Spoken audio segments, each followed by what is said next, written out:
JPSC JSSC की एक नई वीडियो सीरीज में हम आपका स्वागत करते हैं। बिना देरी किए चलिए शुरू करते हैं। झारखंड के राजकीय प्रतीक यानी कि झारखंड के जितने भी राजकीय प्रतीक चिन्ह हैं उन सभी के बारे में आज हम इस वीडियो में जानकारी लेंगे।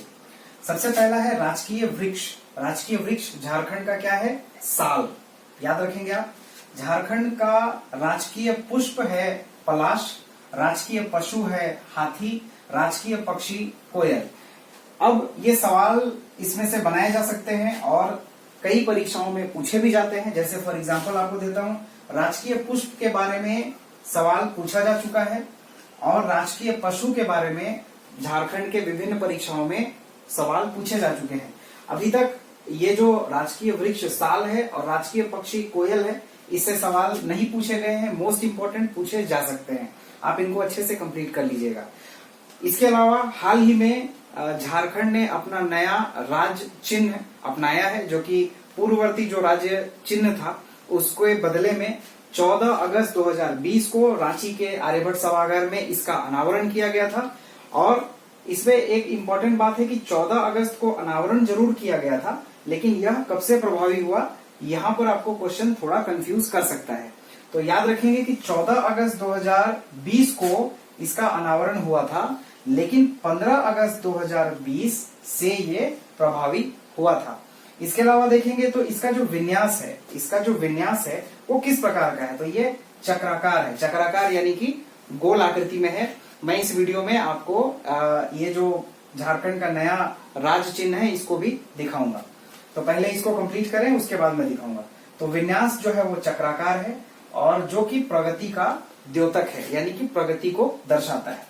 इसके अलावा इस पे जो वृत्ताकार खंड है, जो पहला खंड है, मतलब इसमें बहुत सारे गोल वृत्ताकार खंड बने हुए हैं। उसमें से जो पहला सबसे बाहरी खंड है उस पे हरे रंग से उसको सुसज्जित किया गया है, जो कि राज्य की हरियाली का प्रतीक है। झारखंड, वैसे तो आप इस परीक्षा की तैयारी कर रहे हैं तो आपको पता है कि झारखंड जो है बहुत ही बृहद वनावरण से आच्छादित प्रदेश है, यानी कि यहाँ की भूमि बहुत ही हरियाली से परिपूर्ण हरी भरी है।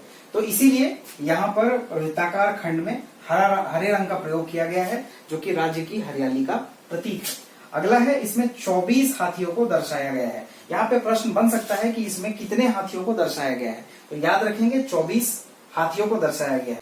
इसी तरीके से 24 पलाश के फूल हैं। इसमें देखिए हाथियों की संख्या भी 24 है और पलाश के फूलों की संख्या भी 24 है। आगे चलते हैं। सौर चित्रकारी का प्रयोग किया गया है, जिसमें से 48 नर्तकों यानी कि डांसर्स है ना, 48 नर्तकों को दर्शाया गया है।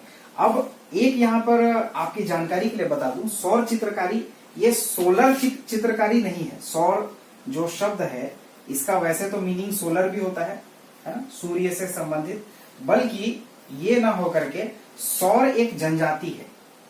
सौर जनजाति, इसे कई जगहों में सबर जनजाति भी कहते हैं। सबर जनजाति ये भारत के या भारत में उपलब्ध सबसे प्राचीनतम जनजातियों में से एक है।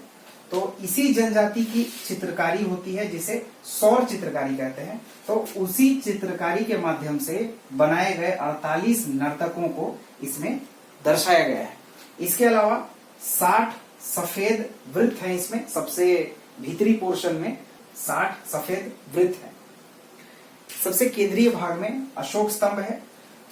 268 से लेकर के 238 ईसा पूर्व का जो समय है वो सम्राट अशोक का समय है। तो इसी समय ये सभी स्तंभ जो है वो भारत के विभिन्न क्षेत्रों में बनाए गए थे। तो अशोक स्तंभ को केंद्रीय भाग में जगह दी गई है।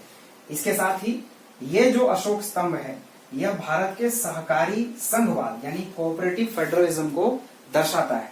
इसके साथ ही इन स्तंभों को उस काल में जो कहा जाता था वो अशोक स्तंभ नहीं कहा जाता था, बल्कि धर्म स्तंभ कहा जाता था। धर्म स्तंभ वास्तव में संस्कृत शब्द है या हिंदी, अभी के प्रचलित भाषा में हिंदी जैसा आपको लग सकता है, लेकिन ये तात्कालिक संस्कृत शब्द है जिसको कि पाली भाषा में धम्म थम्ब कहते थे। पाली भाषा संस्कृत के जैसी भाषा है, लेकिन संस्कृत से थोड़ी अलग है। तो इस भाषा का प्रयोग जो है बौद्ध धर्म के अनुयायी उस समय में करते थे। यूपीएससी में भी आज से कुछ समय पहले तक पाली भाषा को लेने का आपके पास एक ऑप्शन हुआ करता था, लेकिन पाली भाषा को वर्तमान में नहीं रखा गया है यूपीएससी के जो ऑप्शनल पेपर्स हैं उसमें से। एनीवेज, तो चलिए, ये झारखंड के राज्य प्रतीक हैं राजकीय वृक्ष, पुष्प, पशु और पक्षी, और इसके अलावा नया राज्य चिन्ह। इन सभी चीजों को आप बिल्कुल मगअप कर लें, याद कर लें, क्योंकि जेपीएससी और जेएसएससी दोनों में ही इनके सवाल पूछे जाने की संभावना है।